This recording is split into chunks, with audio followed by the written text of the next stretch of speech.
Hello everyone, and welcome to Merlin's Manor. Today I'm going to be talking about one of the options from the new Kickstarter for Isle of Cats. It's a standalone game called The Isle of Cats Explore and Draw. And one of the cool things right now is that you can go ahead and play this through various Twitch streams and YouTube streams that are going to be coming up over the next few days and have already been up. I'm going to post some links to those in the description that have already come and gone. You can even go ahead and play alongside Frank West as he plays a two-handed version of the game, kind of explaining how it goes. I'll go ahead and put that link in the description. And so it's kind of cool that we can go ahead and get a preview of this because there are some people who have gotten the prototype game and they are able to stream that. And unlike a lot of other board games where you still have to have a lot of pieces and different things, this one's very easy to play remotely, which is also going to be one of the benefits. I'll talk about that a little bit later in the video along with the review section of the video. But what you can do is actually just play along with these streams. Go ahead, and I'm also going to include in the description where you can download a copy of the score sheet, and I'll show that in a little bit there what that looks like. And so all that's going to be there for you to go ahead and join these various streams. They're also going to have some coming up that you can go ahead and join those.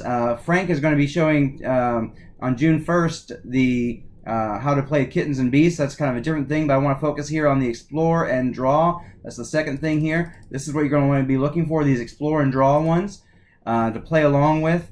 And so you can go ahead and just join this Twitch right here Tuesday night at 9 o'clock Eastern Standard Time. And of course, kind of adjust that to wherever you happen to be. And so you can join along, print out the sheet that you can play along with, and just play right along with them because it doesn't require you actually having to have that physical copy in front of you. All you need to play is that score sheet. And so that's going to be pretty cool. There's another one coming up on June 4th with Frank himself. They're on his twitch.tv/FrankTries. And so you want to check that one out. We also got one coming up June 7th with Frank. He's going to do an Explore and Draw solo game and show how that works. Let's see, we got a few more. Here's another Explore and Draw play along with Frank Tries on June 11th. So again, Frank West is going to be doing that one. You're going to be talking about designing there. Explore and Draw play along again with another Twitch user on June 16th. And you can find all of these on the Kickstarter page down towards the bottom in section 20. You got Explore and Draw with Frank again there. And so you can check all those different streams out and play along. There's going to be opportunities to play along a few different times through that. And so that's pretty exciting that we can get a preview play of these things.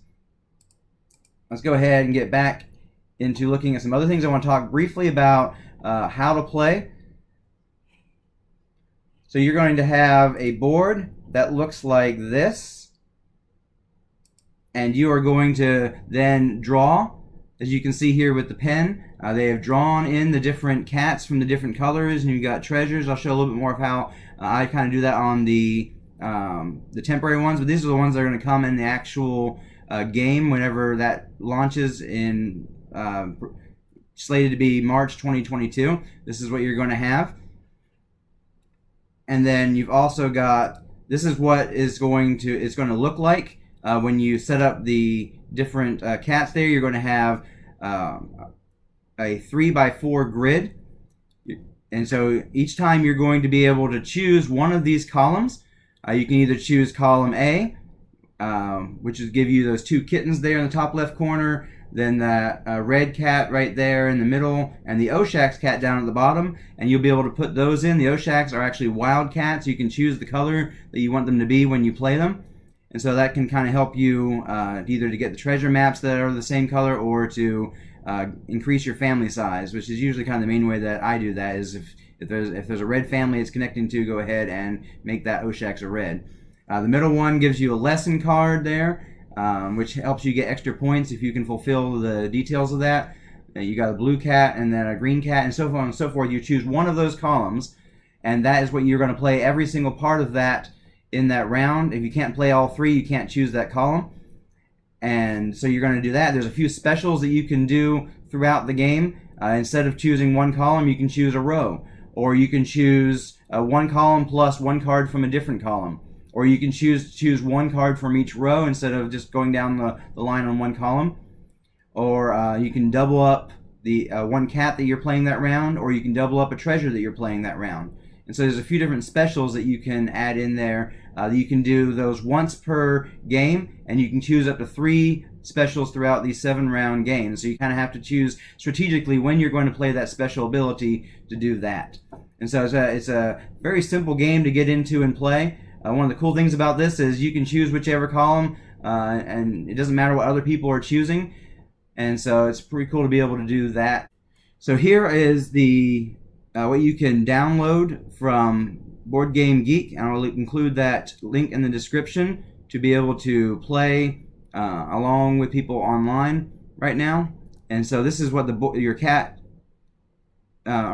is going to look like. They only have the one version up there, but you can go ahead and download this one, and then you will just kind of draw in like you saw on that regular board.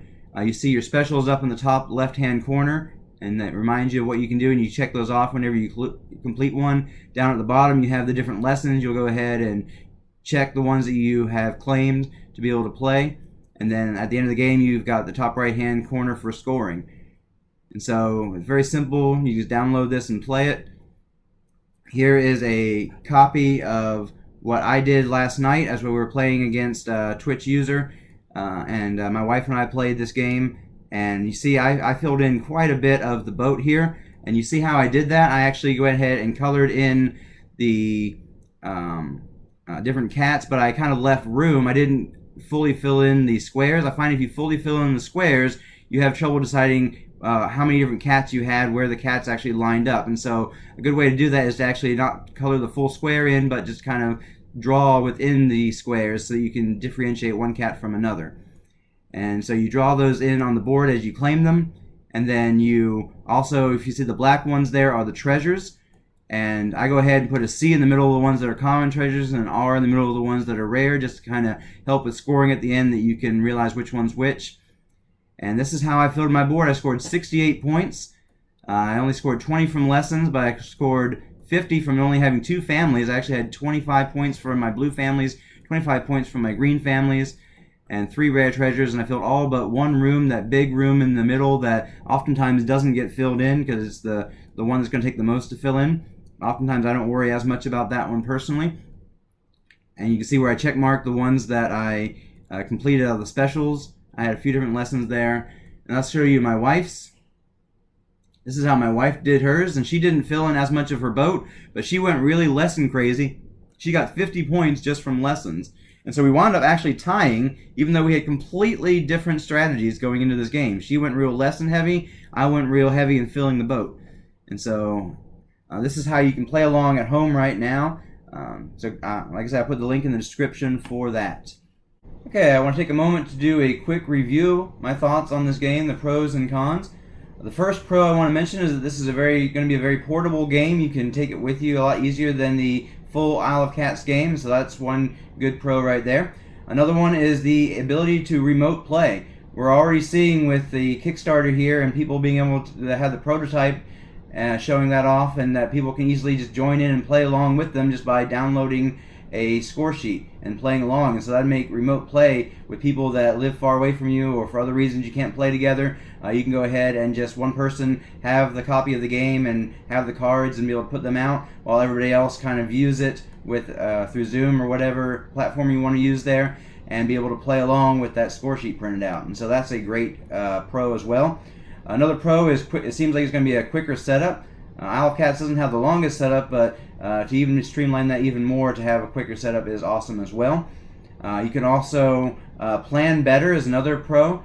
You can go ahead and see what your 3 moves, or even sometimes 4 moves in a round, are going to be, and combine them all at once, so that you unlike the original game where you try and plan ahead, the cat that you're wanting may not be around when you try and get there later on, and so you can't fully plan ahead in the original game. You can try, but your plans will have to change a little bit more. Here with this, each round you are choosing at the beginning what 3 cards you're going to draw, or 4 if you're using one of those special things, and you can just kind of figure out how you're going to work all those together and then do it. It's kind of neither pro nor con, or it just depends on who you are, whether it's a pro or a con, is that there is no real player interaction in this game, or there is no player interaction at all in this game. You are all doing your own little building. Isle of Cats didn't have the most player interaction anyway, to begin with, but there was that factor that you're not going to be able to take all the cats that are out there that you want necessarily, because other people are going to be taking the same cats, and or not the same cats, they're going to be taking from the same pool of cats, and so you can't use those cats if they take them. In this game, you are able to play whichever column you want to. It doesn't matter what others, you can play the same column other people are playing, and it's not going to make a difference. You can do that. And so that's kind of a neat thing if you don't like to have your plans messed with. Don't care necessarily about messing with other people's plans. That can be a great pro there. Or if you'd rather have a little bit more interaction with one another and be able to jump in there and grab the cat that somebody else wanted and different things like that, you may find that as a con that you can't do that anymore. I think most of us will see this as at least a little bit of a pro here, that you have nothing messing with your plans there. Also, it's going to be a different experience a little bit than the regular Isle of Cats. It's neither a pro nor a con. I don't think it's just that it adds that extra or a little bit different way of playing the game that's kind of neat. And so you may want to play the regular Isle of Cats sometimes, and sometimes you might want to play this explore and draw version for a little bit of variation there in the way that you play. You're no longer going to have as much complexity in this game, I don't think. I think it's a little bit lighter of a game here, in the fact that you aren't worrying about having to get the fish to buy things and all these different cards, figuring out how you're going to pay for them, which ones you're going to take and not take to be able to do that. I think it lowers the complexity a little bit. That can be both good and bad depending on the way that, whether you want a more complex game or if you want a lighter game there. So let's get into the cons now. I think there's a little bit more space for AP, that is analysis paralysis, where you can get there and you're looking at 3 different options that you can take and maybe even try and figure out how you might want to use those specials in there.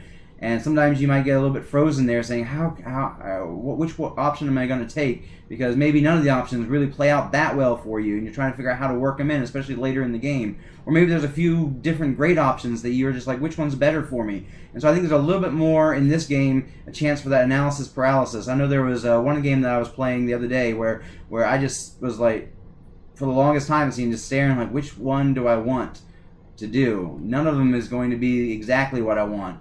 And which one's better? And I just sat there for way too long, I think, trying to figure that out. I think there's a little bit more opportunity for that in this version of the game than in the original Isle of Cats. At least it seems so to me. Maybe just because I'm a little bit newer to this version. But it just seems with all the different choices you have to make at one time, it makes it a little bit more of a struggle. Also, drawing takes time and effort and can be a little bit difficult and sometimes to make sure you're doing it right. First of all, if you're not careful, it can become difficult to tell the cats apart.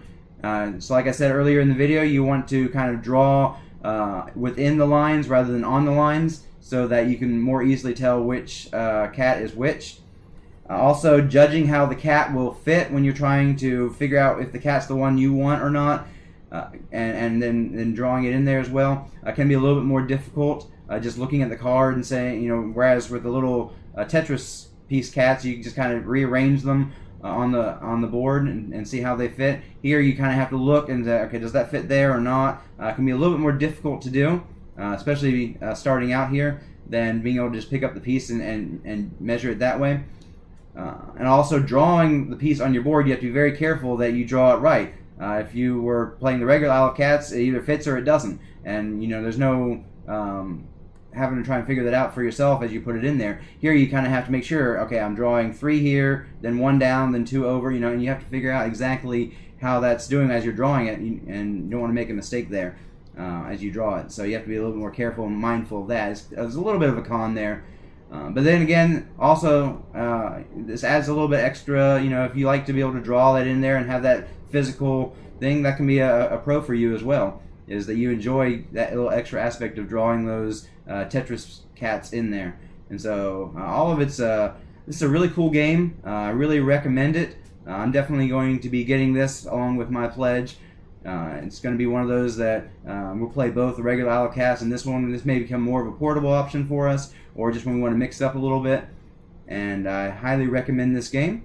And check it out on the Kickstarter right now, and as well as the other expansion materials they've got going on. Last thing I'd like to talk about in this video is the Thursday challenges that Frank West is going to be putting. He puts them up on the Isle of Cats Facebook page, as well as on the Kickstarter updates page.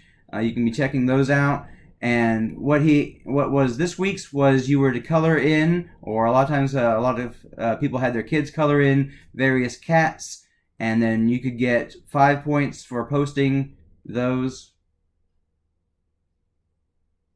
And if everybody together scored 100 points, then you would unlock something. And we really kind of blew that challenge out of the water and quickly got all that unlocked early in the week. And so here's the new cat tiles that are unlocked because of that challenge. It says next week it's going to be something related to unlocking the beast tile. So we're looking forward to that. He says it's one of his favorite beast tiles, so hopefully we can go ahead and unlock that so that it will come in the Kickstarter pack. Looking forward to whatever that challenge is going to be and seeing what that beast tile is going to be if we are able to unlock it. So I encourage you to compete in these different challenges. So head on over to that Kickstarter page, check it out. Check out some of the streams that are going to be going on and play along. And this is going to be a great Kickstarter. Looking forward to it for March of 2022 to be delivered. And I hope you are excited about it and excited about these challenges coming up and get to enjoy some of the gameplay along the way. If you've enjoyed this video, hit that like button, subscribe to see more videos, and I'll catch you in the next video.